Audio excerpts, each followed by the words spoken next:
পুরান ঢাকার শাহী হালিম অ্যান্ড পিঠা ঘর। এই যে বাংলাদেশি যে মহল্লাটা, সেই মহল্লাটার রীতিমতন কেন্দ্রীয় মসজিদ বলা চলে কিন্তু এটাকে। কারণ আমাদের যেহেতু পরিজন এখানে নেই, পরিবার এখানে নেই, তাহলে আমরা মনে করেন আমাদের মতন তো অসুখে আর কেউ নেই। আজকে মনে হয় আমাদের ইফতারের ভাগ্যটা এই বাংলাদেশি পাড়ায় এখানে দেখা ছিল। প্রিয় দর্শক, পুরানো দুবাই শহরের ডেরা অঞ্চল থেকে আপনাদের সকলকে স্বাগত জানাচ্ছি। আমি এই মুহূর্তে ডেরা শহরের যে অঞ্চলটাতে আছি, ঠিক এই জায়গাটার আশপাশ ঘিরে প্রচুর বাংলাদেশি কিন্তু বাস করে, এবং প্রচুর বাংলাদেশি যে এখানে বাস করে তার প্রমাণ কি জানেন? রমজান মাসে আমরা ওই যে ওখানে দেখতে পাচ্ছি পুরান ঢাকার শাহী হালিম অ্যান্ড পিঠা ঘর। তার মানে আমার আশপাশ জুড়ে কিন্তু বাংলাদেশি খাবার দাবার, মানি ট্রান্সফার, কার্গো থেকে শুরু করে বিভিন্ন রকমের কেনাকাটার দোকানপাট কিন্তু আপনি এখানে চোখে পড়বে। আজকের এই পর্বে আসেন আমরা এই বাংলাদেশি অঞ্চলটাকে ঘুরে দেখি, এই অঞ্চলটাতে কি আছে তার সম্পর্কে জানার চেষ্টা করি। আসেন সামনের দিকে যাই। আমি এখন যেই সাজানো উদ্যানটা ধরে হাঁটছি, এটাকে বলা হয় হচ্ছে মুতিনা পার্ক। আপনি যখন এই মুতিনা পার্ক থেকে এই সোজা বরাবর আগাতে থাকবেন, ওই যে সামনে একটা শপিং মল দেখা যায়, নেস্ট্রো হাইপার মার্কেট। এই নেস্টো হাইপার মার্কেট ধরে আপনি আরও সোজা পশ্চিম বরাবর যদি চলে যান, তাহলে ঢুকবেন হচ্ছে বাংলাদেশি মহল্লাতে। সেখানে কিন্তু সারি সারি বাংলাদেশি দোকানপাট আছে, প্রচুর বাংলাদেশি ভাই বোন কিন্তু সেখানে থাকছে। ওই পাশ দিয়ে হচ্ছে আসল বাংলাদেশি পাড়াটা, তবে আমরা আগে এই পাশে যাচ্ছি। এখানে একটা দোকান দেখতে পাচ্ছি দেশি ফুড লেখা, বাকি সবগুলো কিন্তু বিদেশি দোকান। মাঝেরটা এটা হচ্ছে দেশি দোকান। আসসালামু আলাইকুম। কি ভাই বাংলাদেশি দোকান? জি ভাই, বাংলাদেশি। কি নাম ভাই আপনার? আমার নাম ফরহাদ ভাই। ফরহাদ ভাই। ফরহাদ ভাই কোন অঞ্চলের? আমি চাঁদপুরের। চাঁদপুরের। কয় বছর হলো আছেন? আমি এখানে 2 বছর যাবত আছি। এই অঞ্চলটা কি সব বাংলাদেশিরা কি সব এদিকেই থাকে নাকি? এখানে এই দেরাটা পুরোটা বাংলাদেশি দেরা দখলে। মানে ওই যে ওই পাশটা মনে হয় বাংলাদেশিরা বেশি। ওই দেশে সবচেয়ে বেশি বাংলাদেশি। হ্যাঁ হ্যাঁ। ফরহাদ ভাই আপনার দোকানে কি কি আছে বলেন তো? আমাদের দোকানে দেখেন বাংলাদেশি যত শাক সবজি আছে, হ্যাঁ। এখানে মূলত আমার দোকানে বেশিরভাগ বাংলাদেশিরাই আসে। হ্যাঁ। বাংলাদেশের সিমের বিচি থেকে শুরু করে বোয়াল মাছ থেকে শুরু করে সব ধরনের মাছ আছে, আচ্ছা, এবং সব সবজি আছে। চমৎকার চমৎকার। তো দেশের বাইরে যে এতদিন আছেন কেমন লাগছে? ভাই এখন তো পরিবারের সাথে থাকা লাগে, এই জন্য থাকি, কি করবো আর। পরিবার কি এখানে? না, আমার পরিবার দেশে আছে। দেশে, কিন্তু পরিবারের জন্য এখান থেকে জি খাচ্ছেন। জি জি। আচ্ছা, কথা বলে ভালো লাগলো। আমি একটু ওই পাশটা যাই। হ্যাঁ হ্যাঁ। আমার আশপাশ দিয়ে যত মানুষজন হাঁটছে তারা সবাই কিন্তু রীতিমতন বাংলাদেশি। সোজা চলে গেলে আপনি একের পর এক গলি পাবেন, প্রতিটা গলির ধারে ধারেই আপনি বিভিন্ন রেস্টুরেন্ট দেখতে পারবেন। তার পাশাপাশি নিত্য প্রয়োজনীয় যেসব দ্রব্যাদি আছে তা কেনার ব্যবস্থা আছে। আমরা একটু ডানের দিক থেকে শুরু করি। এখানে দেখতে পাচ্ছি সোনার বাংলা ফুড স্টাফ ট্রেডিং। ওয়ালাইকুম আসসালাম। ভালো আছেন? ভালো আছেন? আলহামদুলিল্লাহ, ধন্যবাদ। এটা কি দেশি দোকান? দেখি তো কি আছে এখানে। একদম দেশি স্টাইলে আপনার বিক্রি চলছে। কি অফার চলছে? আঙ্গুর হলো 12 টাকা। কি অফার চলে ভাই? অল অফার চলতেছে ভাই, অল ফল ফ্রুটের অফার। কি দেশি কি কি এখানে? দেশি কি কি? মাছ, মাংস, অল এভরিথিং আছে, তাজা শাকসবজি আছে। দেখি তো। দেশি শাকসবজি যেন পসরা বসিয়ে রেখেছে, কিন্তু এখানকার সবকিছু যে সঠিক অর্থে বাংলাদেশ থেকে আসছে তা কিন্তু বলা যায় না। কিছু কিছু আছে কিন্তু শুনেছি ওমান থেকে আসে, আরো বিভিন্ন জায়গা থেকে এখানে আসছে। এই দোকান কতদিন হলো? অনেকদিন, অনেক বছর পুরানো। আচ্ছা, এই দোকান আর ওই দোকান কিন্তু একজন আরেকজনের সঙ্গে মনে হচ্ছে যেন প্রতিযোগিতা করছে। সোনার বাংলা ফেনি ফুড স্টাফ। ওই যে দূরে দেখতে পাচ্ছি নেস্টো হাইপার মার্কেট। সে নেস্টো হাইপার মার্কেটের একটা পাশে আসলে যে আপনি এই জায়গাটা পেয়ে যাচ্ছেন, আপনি নেস্টোকে কিন্তু এখান থেকে দেখতে পাচ্ছেন। আমার পিছে দিয়ে দেখতে পাচ্ছি একটা মসজিদ। এই যে বাংলাদেশি যে মহল্লাটা, সেই মহল্লাটার রীতিমতন কেন্দ্রীয় মসজিদ বলা চলে কিন্তু এটাকে। 3 তলা বিশিষ্ট মসজিদ এখানে দেখতে পাচ্ছি। সামনের দিকে যদি যাই, এখানে কিন্তু ইফতারের বাজার বসছে। ওয়ালাইকুম আসসালাম। ভালো আছেন? কত করে এগুলো? দাম টাম কি হিসাব বলেন তো? আচ্ছা, এটা 3টা 1 টাকা, এটা 2টা 1 টাকা। আচ্ছা, জিলাপি কত করে? 2টা 1 টাকা। আচ্ছা, 1 টাকা বলতে কিন্তু 1 দিরহাম বোঝানো হচ্ছে। 1 দিরহাম বলতে আমরা বর্তমানে 32 থেকে 34 টাকার আশেপাশে হিসাব করছি। সামনে দেখি কোনো একটা মুদির দোকান কিছু পাই কিনা।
বৈধভাবে পাঠান তো? বৈধভাবে পাঠাই। ঠিক আছে ভাই, কথা বলে খুব ভালো লাগলো। জি।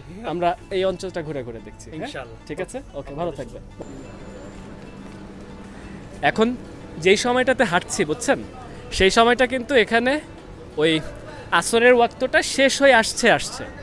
আর ধরেন অল্প কিছুক্ষণ বাদে, আধা ঘন্টার ভিতরে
বাজারের মতন মনে হচ্ছে। দেখি এখানে কি কি আছে।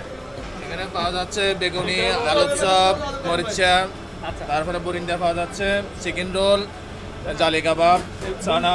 বুন্দিয়ার দাম কত? বরিন্দা 2 টাকা বিক্রি করি, 1 টাকা বিক্রি করি। 2 টাকায় কত খানি দিবেন?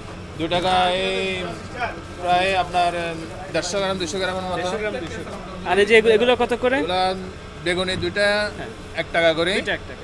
আর আলুর চপ 2টা 1 আর টাকা এই যে করে। ছোলা দেখতে পাচ্ছি, ছোলা কত করে? ছোলা 3 টাকা 2 টাকা, এই যে চাহিদা মতো দিই আর কি আমরা। পুরা রমজান মাস কি চলবে? রমজান মাসে দিই। ঠিক আছে ভাই, কথা বলে ভালো লাগলো। ঠিক আছে, থ্যাংক ইউ। আসেন সামনের দিকে আরো যাই। দেশের বাইরে এসে দেশের মানুষদের সঙ্গে যখন কথা বলবেন, যদি তাদের মনের ভেতরে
আসে, মানে এখানে কি বৈধভাবে টাকা পাঠানোর উপায় আছে? 100% বৈধভাবে টাকা পয়সা নিয়ে আসছে।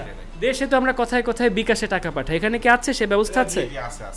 বিকাশে তো বৈধভাবে পাঠানোর উপায় হচ্ছে যে মানি এক্সচেঞ্জ হাউসগুলো, এমটিও গুলা, হ্যাঁ, সেটা কি আশেপাশে এখানে পাওয়া যায়? আশেপাশে আছে, তাই না? ঠিক আছে ভাই, আপনার ব্যবসার জন্য অনেক শুভকামনা। কথা বলে খুব ভালো লাগলো। হ্যাঁ, ঠিক আছে, ঠিক আছে, দেখা হবে, কথা হবে। ঠিক আছে, ঠিক আছে ভাইয়া, ভালো থাকবেন। হ্যাঁ, ওকে ওকে, ওয়ালাইকুম আসসালাম। জি, ইফতার সবাই বলছে, ইফতার সবাই ইফতারের কথা বলছে, বুঝছেন? এখন আমি যে কোন দোকান ছেড়ে কোথায় করি, আমি দেখি কোথায় করা যায়। আমি আসছি, আপনার সাথে চা খেয়ে যাবো ইনশাল্লাহ, ইনশাল্লাহ। দর্শক, প্রবাসে আপনি তো বলছিলাম মানুষের যে আন্তরিকতা, তাই না? বাংলাদেশির ভেতরে এই যে সদ্ব্যবহার, যখন আমরা কোনো রকম হিংসা বিদ্বেষ ছেড়ে মিশি, তাহলে সে মেশাটা খুব ভালো লাগে। আমরা আরও ঘুরে ঘুরে দেখবো, আমরা একটু সামনে যাই, এখানে আরও জনপ্রিয় কিছু রেস্টুরেন্টও মনে হয় আছে, সেটা একটু দেখতে চাই। এখন যে পথটাতে প্রবেশ করছি, এখানে কিন্তু ভিড় ভাট্টা মনে হচ্ছে আরও বেশি বেশি। ঢাকা দরবার। আসসালামু আলাইকুম ভাই। এটা কত করে এগুলা? এটা চলে 1 টাকা থেকে শুরু হয়, 10 টাকা পর্যন্ত নিতে পারেন। আপনার 1 টাকায় কতখানি দিবেন? 1 টাকা আপনার 1 চামচের মতন দেওয়া হবে। খুব তো ভিড় ভাট্টা দেখছি আপনার দোকান। আলহামদুলিল্লাহ, চমৎকার। আপনাকে বিরক্ত করবো না, আপনি কাজ করেন, আমি এটা আপনার রেস্টুরেন্টটা ঘুরে দেখি। এখান থেকে যখন আমি এই পাশে প্রসারিতভাবে তাকাচ্ছি, মনে হচ্ছে প্রচুর মানুষজন কিন্তু এখানে খাওয়া দাওয়া কেনাকাটা করতে এসছে। ওয়ালাইকুম আসসালাম। মিস্টার মিক্সার জি জি জি, ভালো আছেন? ভালো আছেন। কয় বছর হলো আছেন? আমি প্রায় 2 বছর মতো। 2 বছরের মতো। আমি প্রায় সময় আপনার ভিডিও দেখি, দেখাতে চাই না। আলহামদুলিল্লাহ, আলহামদুলিল্লাহ। আপনি আরো যে সব জায়গায় আপনাকে একটা প্রশ্ন করতে পারি? আচ্ছা, আপনার নামটা একটু বলবেন। আমার নাম অজয়। অজয়। কোন অঞ্চল থেকে অজয় ভাই? আমি নরসিংদী থেকে। নরসিংদী থেকে। কত বছর হলো আছেন? 2 বছর। 2 বছর। কেমন লাগে দেশের বাইরে থাকছেন? দেশের বাইরে থাকা তো মোটামুটি সচরাচর খারাপ। বাবা মা, ভাই বোন, ছেলে ছাড়া, কিন্তু কি করার, কর্মজীবনে টাকার জন্য বা জীবনের জন্য তো থাকতেই হয়। ঠিক ঠিক। ফ্যামিলির সুখের আশায় তো অবশ্যই প্রবাসে থাকতে হবে, কারণ আমি কষ্ট করে আমি একা করি, ফ্যামিলি যেন ভালো থাকে, এই জন্যই প্রবাসে থাকি। ইফতার কি এরকম এখানেই করেন সব সময়? বেশিরভাগ সময় এখানেই করা হয়। তাই। জি জি, থ্যাংক ইউ। বসবো ইনশাআল্লাহ, বসবো। আমরা একটা প্রোগ্রাম করছি, আমরা আসছি। ইফতারের একটা সময় তো খেয়াল করে দেখেন, এখানে কিন্তু মানুষ একটা রকম টইটুম্বুর করছে। আসছি ভাই, আসছি, ইফতার করব। কয়টা বাজে একটু দেখি। 4-5 মিনিট। আচ্ছা, 6:24 তো। দর্শক, মনে হচ্ছে ইফতারের সময় তো হয়ে আসছে, হয়তো এখানে আমরা ইফতারি করব। আপনাদেরকে আমি একটা কথা একটু বলে রাখি, আপনারা প্রবাস থেকে দেশে যে টাকা পাঠাবেন, আমি অবশ্যই বলবো যারা প্রবাসী ভাইরা থাকেন তারা কিন্তু বৈধ উপায়ে পাঠাবেন, এবং এই যে বৈধভাবে যে আপনি টাকাটা পাঠাবেন তার জন্য আপনারা বেছে নিন বিকাশকে। দর্শক, আজকে মনে হয় আমাদের ইফতারের ভাগ্যটা এই বাংলাদেশি পাড়ায় এখানে দেখা ছিল। একদম দেশি খাওয়া দাওয়া, দেখেন, সেই ছোলা, খিচুড়ি এসছে, ভাজা পোড়া কিছু এসছে, কলা এসছে, আর এই তো এগুলো মিলেমিশে কিন্তু আমরা ইফতারটা করবো আজকে।